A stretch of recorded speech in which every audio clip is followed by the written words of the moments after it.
In this video, I'm going to show you how to create charts on Excel. If you find this video helpful, please don't forget to hit the like button. And for more Excel tutorials, don't forget to subscribe to the channel. So to create a chart, we're going to use the pivot chart method.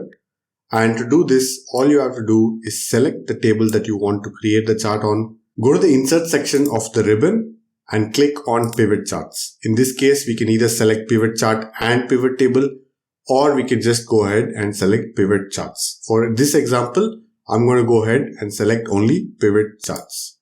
It's going to ask you the table range, which we have already selected. If not, you can go ahead and input the data range right here. And you can also specify where you want your chart to be placed.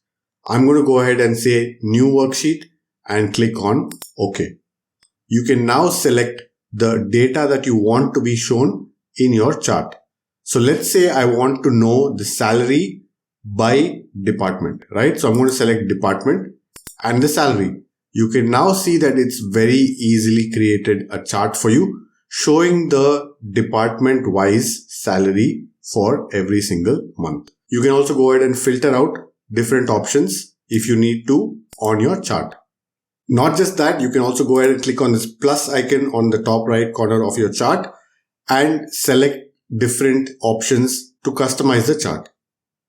You can also go ahead and customize the appearance of your chart by clicking on this paintbrush icon, and you can change the way the chart looks. You can go one step further and even change the colors on your chart to make the chart exactly personalized to your preference. Now, in case you don't want to show the total sum of the salaries paid per department, you can even go to the right side, click on value field settings and say average, for example, of the salaries paid to each department. So the average salary is actually quite high for the customer support department.